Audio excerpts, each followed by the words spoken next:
Salve, meu povo, beleza? Eu sei que você deve ter visto esse título e falado assim, poxa, mas parece que eu já vi esse vídeo, ou o Volney postou esse vídeo e está postando de novo. Bom, rapidamente quero explicar para vocês que o primeiro vídeo ficou muito extenso e eu percebi lá pelos algoritmos do YouTube que as pessoas não estavam assistindo mais do que 8 minutos. Fiquei meio triste porque o mais legal era no final do vídeo, então eu resolvi apagar aquele vídeo e dividir aquele tema não em duas partes, mas em 3 partes, para ser vídeos menores e também... Então se você chegou até aqui, por favor, assista até o final, porque é um assunto interessante, é um assunto que vai despertar bastante curiosidade em você, beleza? Deixa já seu joinha, se inscreve no seu canal e compartilha aí, tá bom? Muito bem. Pessoal, vocês acreditam que nós estamos sozinhos no universo? Bom, de acordo com uma pesquisa que eu mesmo fiz no Instagram, a grande maioria não acredita. A grande maioria acredita que existe sim vida fora da Terra. Mas tem aquela porcentagem que acredita que sim, estamos sozinhos no universo. Bom, um professor americano em astrofísica, um dos maiores gênios da matemática, e nós sabemos que a matemática é uma ciência exata, né? Se existe uma ciência que a gente pode confiar, é a matemática, porque ela trabalha com precisão, né? Ele fez um cálculo e criou uma fórmula chamada equação Drake, que é o nome dele, Frank Drake, um grande astrofísico. E deve estar aparecendo aí na tela para vocês a equação dele. E nessa equação ele chegou ao incrível número que só na nossa Via Láctea, existe um número de mais de 10.000 civilizações com capacidade de comunicação com nós.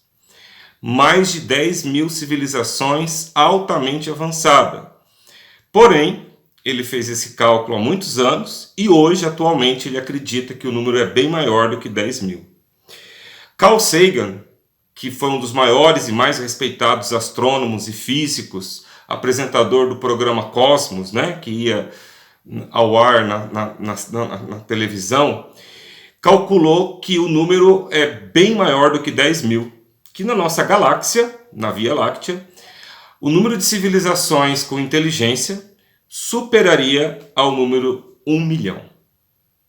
Bom, aí vem a grande questão. Nós estamos falando apenas da Via Láctea, na nosso bairro. Mas quantas galáxias existem no universo? Eu sempre aprendi pelos programas de astronomia, de universo, de que o número estava chegando a 200 bilhões de galáxias. Já era um número exorbitante.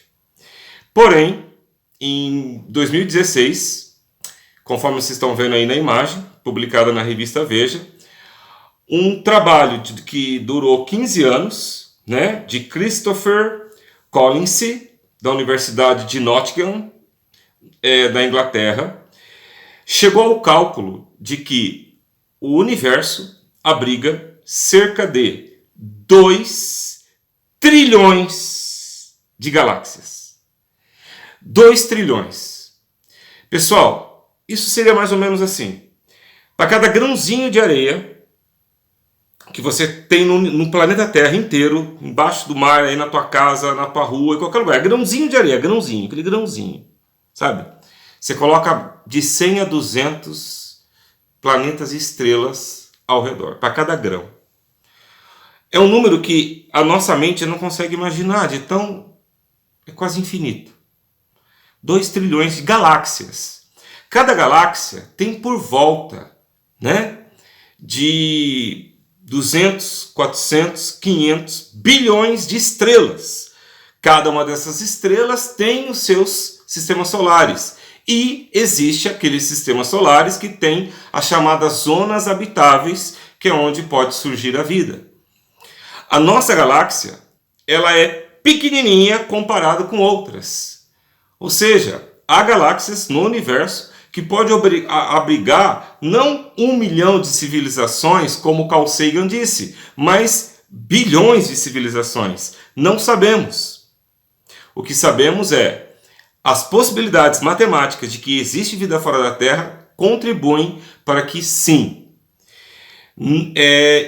Como eu disse, quem assistiu o primeiro vídeo sabe, é prepotência, arrogância acharmos que existe tanto espaço no universo e sermos os únicos com vida. Mesmo se você acredita em Deus, fica um pouco limitado você acreditar que Deus só criaria vida aqui e deixaria todo o resto do universo, da galáxia, das trilhões de galáxias vazias, sem nenhum tipo de vida. É meio que incoerente um Deus que é tão criativo nas suas diferentes formas de vida que existe no planeta Terra, não colocar a vida fora. É o que eu penso, certo?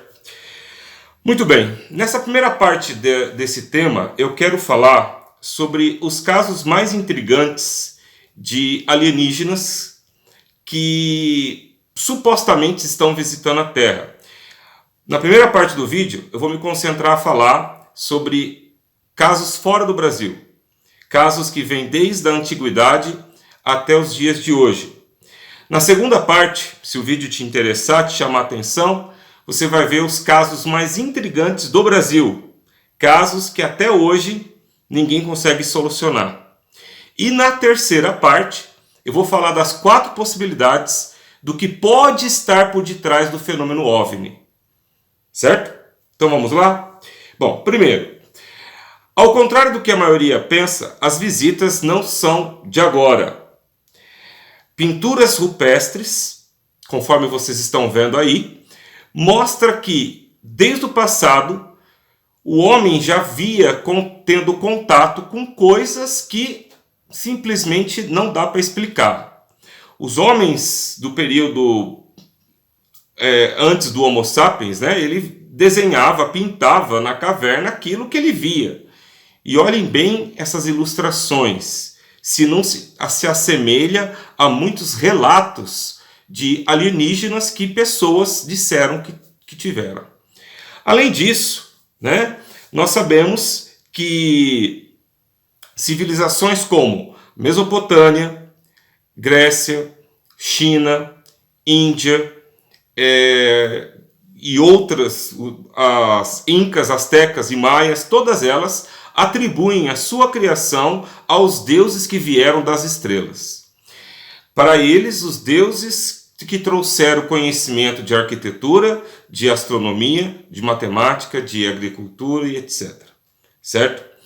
Na civilização da Mesopotâmia, esses deuses são chamados Anunnakis, seres gigantes que eles diziam não serem deuses, mas sim seus criadores, seres reais de carne e osso, e não entidades espirituais que visitavam eles e que trouxeram a civilização a eles. Igualmente, o mesmo discurso é feito pelos Incas, Maias, Astecas e muitas outras civilizações, e onde eles deixaram registrados nas paredes dos templos, em tabletes, em várias evidências arqueológicas que deixam os arqueólogos de cabelo em pé. Alguns dão teorias sem pé, sem cabeça, mas na verdade ninguém consegue explicar de onde que vem tantos casos da antiguidade, certo? Então não é um fenômeno de agora, certo? Porém, não podemos negar que a partir do século XX e XXI, os avistamentos e histórias envolvendo OVNI se tornaram mais frequentes. Por quê? Porque passamos a registrar nossa história, certo? Mas isso não significa que na Idade Média não aconteceu. Aconteceu sim. Existem muitos relatos de cidades que foram avistadas várias naves e que os pintores da Renascença registraram isso em obras sacras, contendo pistas do que a população viu. Um dos grandes navegadores, Cristóvão Colombo, relata que ele foi seguido por luzes que saíam do mar, passavam em volta da caravela e entravam embaixo da água e passavam embaixo da caravela. Eram não uma, mas 7 luzes. Ele escreveu isso no seu diário de bordo. E quando ele voltou para a Itália e apresentou aquilo ao Papa, o Papa disse: ou você guarda isso e não conta para ninguém, ou você vai enfrentar a Inquisição e pode ir para a fogueira, porque você teve encontro com o demônio. Com medo, Cristóvão Colombo entregou seu diário de bordo para o Vaticano, que ficou por 500 anos trancado, e só agora, no século XXI, o Papa João Paulo II, se não me engano, deu a liberdade das pessoas saberem o que Cristóvão Colombo relatou. E esse fenômeno de luzes que acompanharam ele ali próximo ao Caribe estava registrado no diário de bordo de Cristóvão Colombo, certo? Esses são apenas alguns dos muitos casos que aconteceram na história antiga. Mas, como eu disse, no século XXI e XX, os registros começaram a ser mais frequentes e por isso as histórias aumentaram. O grande boom de avistamento aconteceu a partir do final da Segunda Guerra. Não que antes não havia, sim, havia, né? Um pouquinho antes de terminar a guerra, em 1942, houve lá em Los Angeles a famosa Batalha de Los Angeles, aonde a cidade foi simplesmente atacada, né, por várias luzes totalmente desconhecidas que ficaram flutuando sobre ela. Era o período da Segunda Guerra Mundial e o que aconteceu? O exército norte-americano apontou suas artilharias e mandaram bala, canhão, tudo em direção àquelas luzes que estavam sobre a cidade. Mandaram holofotes para tentar iluminar o que era aquilo. Vocês podem ver aí nas fotos, são fotos reais. O que aconteceu? Nada. Nenhum pedaço de metal ou de qualquer outra substância caiu. E as balas simplesmente pareciam que evaporavam, desintegravam ao entrar em contato com essas luzes. E até hoje ninguém sabe explicar o que aconteceu. Mas o fenômeno mais famoso nos Estados Unidos aconteceu em 1947, no Novo México, na cidade de Roosevelt, uma cidade pequena, de 4, 5 mil habitantes, que mudou da noite para o dia, quando uma suposta nave alienígena cai de madrugada. Um enorme disco cai naquela cidade, no deserto ali perto da cidade, e os fazendeiros e habitantes foram lá ver e descreveram como uma espécie de disco voador. Foi a primeira vez que eles usaram o termo flying saucer, ou disco voador, né? Imediatamente, a Força Aérea Americana chega no lugar, isola, recolhe todos os materiais. Alguns materiais são relatados como extremamente interessantes porque eles eram de uma fibra metálica que você não conseguia causar nenhum dano nela. Ela era indestrutível. Você podia esmagá-la, que ela era leve, e quando você soltava, ela voltava a ser na sua forma original. Ou seja, uma coisa que não existia nem em 1947, nem nos dias de hoje. Isso quem relata são os moradores de Roosevelt, certo? Bom, naquele dia, o exército americano joga na imprensa. Força Aérea Americana captura um disco voador em Roosevelt. Isso saiu nas manchetes de todos os jornais. Porém, um dia depois, a mesma Força Aérea desmente e fala: não. Na verdade, nós confundimos o disco voador com um balão meteorológico. Porque um balão e um disco prateado gigante é muito parecido. E que os corpos encontrados nada mais eram do que bonecos de teste de balão meteorológico. Pois é. Porém, com o passar do tempo, né, vários cidadãos de Roosevelt vieram a público dizendo que eles foram subornados pelo próprio governo para não abrir a boca. Todos que viram receberam dinheiro para ficar quieto. Mas a consciência falou mais alto, principalmente quando eles chegaram a uma certa idade. E eu não estou falando somente de moradores de Roosevelt, eu estou falando também dos próprios participantes da operação. Seriam eles militares, bombeiros e agentes da CIA, que vieram a público depois de muitos anos, quando eles já estavam bem velhinhos, dizendo: naquele dia recolhemos algo que não era desse mundo, corpos de pessoas que não eram humanas e que o governo encobertou tudo. Até hoje, esse é um dos maiores casos da ufologia norte-americana.